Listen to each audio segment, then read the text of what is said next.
జై శ్రీమన్నారాయణ. సుదర్శనవాణి యూట్యూబ్ ఛానల్కి స్వాగతం.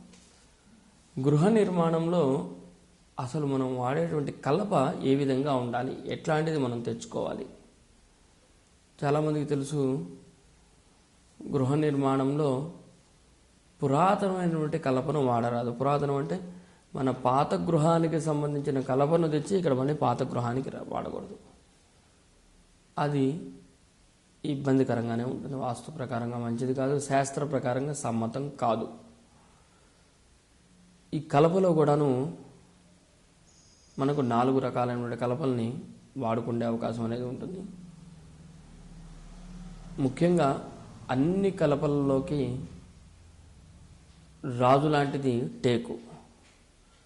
ఎందుకంటే ఆ టేకు అనే వృక్షానికి ఆ టేకు కర్రని కనుక మనం కట్ చేసి ఒక నగిషి చెక్కి అక్కడ పెడితే దానిలో ఒక హుందాతనం ఉంటుంది, అదేవిధంగా ఒక అందం ఉంటుంది, ఒక ఆహ్లాదం ఉంటుంది, అట్రాక్ట్ చేసేటువంటి గుణం ఉంటుంది. లక్ష్మీదేవిని అట్రాక్ట్ చేసే గుణం ఉంటుంది. ఆ టేకుకి అంత బలం ఉంది. కనుక మొట్టమొదటగా గృహ నిర్మాణంలో వాడవలసిన కలప టేకు. అందుకని దాన్ని చెక్కలన్నింటిలోకి రాజు లాంటిది అని అంటారు.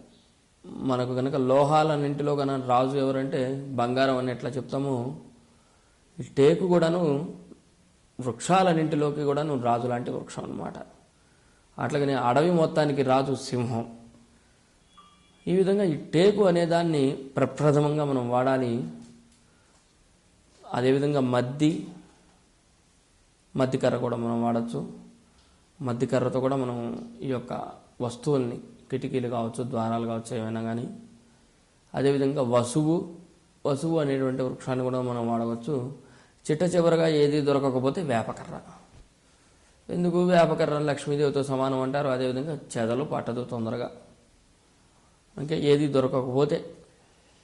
కనుక గృహ నిర్మాణంలో నూతన కలప మాత్రమే వాడాలి. మా తాతయ్య గారి ఇల్లు అండి, ముత్తాత గారి ఇల్లు, ఆ ఇల్లు కలప వాడతామని చెప్పి అంటుంటారు.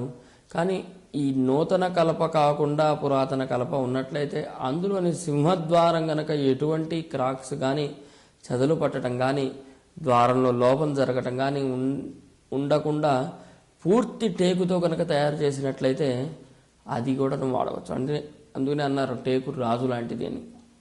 రాజుని ఎక్కడైనా రాజుగానే చూస్తాం, రాజే.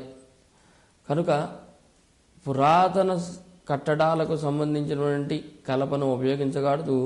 టేకు, మద్ది, వసువు, అదేవిధంగా చిట్ట చివరిగా వేప, ఈ 4 రకాల వృక్షాలకు సంబంధించినటువంటి కలప జాతులని మనం గృహ నిర్మాణానికి, నూతన నిర్మాణంలో భాగంగా చేసేటువంటి ద్వారాలు, కిటికీలు, వీటన్నింటికి కూడాను, తలుపులకి వీటిని వాడవచ్చు. తద్వారా యజమానికి బలం కలిగే అవకాశం అనేది ఉంటుంది. జై శ్రీమన్నారాయణ.